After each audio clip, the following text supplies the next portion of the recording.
guys, so today I thought I'd do a quick brand review of Byoma, which they have 7 products, and currently out of all their products, this is my favorite. So they all seem to be made in Korea. It's a vegan, cruelty-free brand and pretty affordable, and so far all their products are fragrance-free, so it's a nice brand to do a quick review of. So their creamy, gentle jelly cleanser, I love this stuff. It's $12, it's unscented. It's very gentle, green tea, licorice root, really great second step non-drying cleanser. The bottle's nice and big, and it's travel friendly for the most part. Well, some of the smaller ones are a little more travel friendly, but anyway, this one's a really nice, gentle jelly cleanser. It seems to work really well. It doesn't remove a lot of like heavy makeup or things like that, but you can use it as a great morning cleanser or a great second step cleanser, and I love that it is unscented. So, and $12, so you don't feel guilty using it liberally. So anyway, I really like that stuff. Their Balancing Face Mist, $14. Also unscented. We've got Ceramide, Bifida, Panthenol.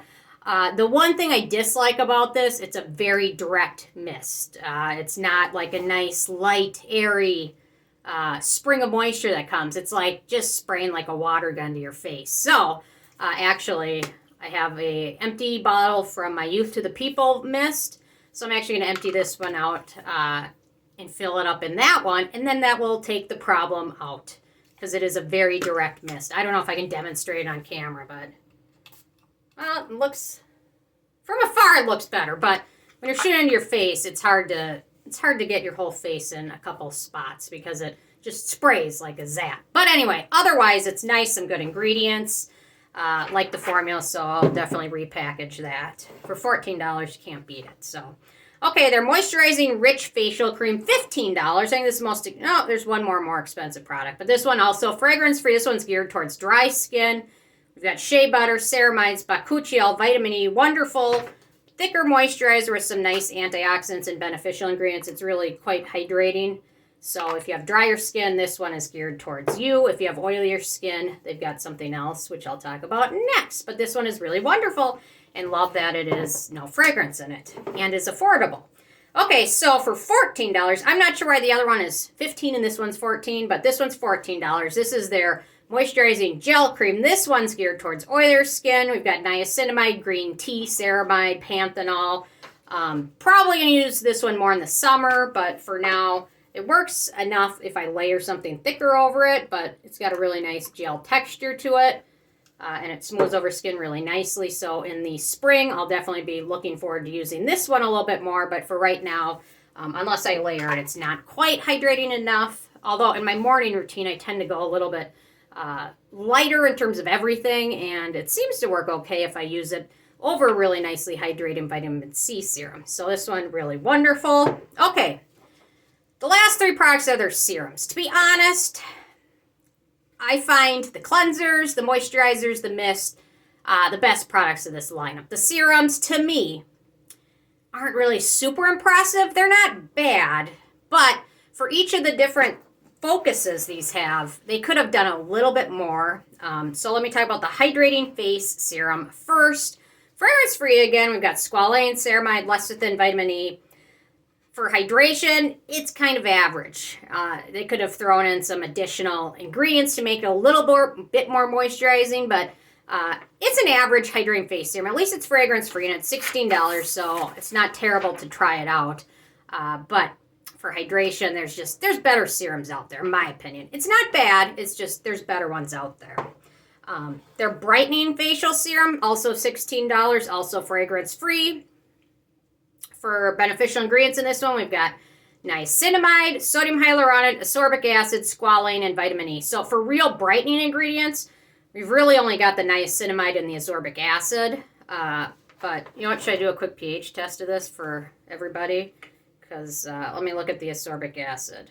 I think it's L-ascorbic acid. I don't think it's a derivative, but let me double check. So I'm peeling up the little ingredient list. I hate these things because they're so hard to open, but let's double check. Yeah, it's regular L-ascorbic acid, so I'll do a quick pH test. But to be honest, for a brightening serum, I would love to see some more ingredients in there that are proven. Kojic acid, maybe. Arbutin, things like that. They could have done a little bit more. It's just to rely on niacinamide and ascorbic acid, which are in a lot of products already, it's not going to be the most beneficial. Unless maybe you've just got some really new hyperpigmentation and not some stubborn stuff. pH of this one looks to be, to me, right about 6. So, I don't know. Anyway, and ascorbic acid is down the ingredient list anyway, so I don't know. For brightening, this, unless you have some new hyperpigmentation that isn't super stubborn, this might be worth a try, but I think there's other products that are a little bit better. But let's see. So, oh my gosh, this peel here thing is, it's like 5 pages long. I can't believe they can do that, but it's impossible to get the things open. Well, whatever. Anyway, the ascorbic acid is kind of far down there, and the pH doesn't render it super effective.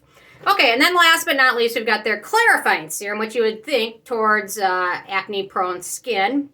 This is also $16. In terms of fragrance, it contains blue tansy oil, which has been shown to be beneficial, but it also is potentially irritating for some skin types, so keep that in mind. The scent in here is really not strong at all, though. So for clarifying, we've got the blue tansy oil, we've got niacinamide, we've got glucolactone, we've got zinc lactate and vitamin E. Personally, if you have very acne-prone skin, clogged pores, breakout-prone skin, to be honest, for a clarifying serum, you're better off going with something with salicylic acid in there, which fights breakouts. The niacinamide will help, the zinc lactate will help, the glucolactone will help. But it's kind of a weaker, in my opinion, clarifying serum. But for people with not super breakout-prone skin, but just want some clarifying, this might be worth a try for $16. But overall, there's better acne serums and things like that out there. But nothing wrong with trying. I think they make these serums geared towards everybody that might have a little bit of an acne issue or a little bit of a brightening issue or a little bit of extra moisture, but they didn't make them to stand out and be super amazing as opposed to some other like brightening serums like topicals or the Level Serum from Regimen Labs. But anyway, they're still decent and probably worth a try for a lot of people. So anyway, the nice thing is nothing on their line is over $16. Most of it's fragrance-free except for the blue tansy oil in that one product. And to be honest, we've got a really wonderful cleanser and some nice moisturizer options. So anyway, it might be worth checking out. They have a lot of sets too. So I'll link to all these below. I'll link to my little quick take and whatever else I put on there below. So check it out and leave a comment with any thoughts. I'd love to see this brand do like a lip balm, maybe a sunscreen, maybe a mask or something. But we'll see what else they're coming out with. So they hit the line with 7, which is pretty darn good. So anyway, leave a comment with any thoughts you have, and I will see you guys more tomorrow. Thank you so much. Bye, guys.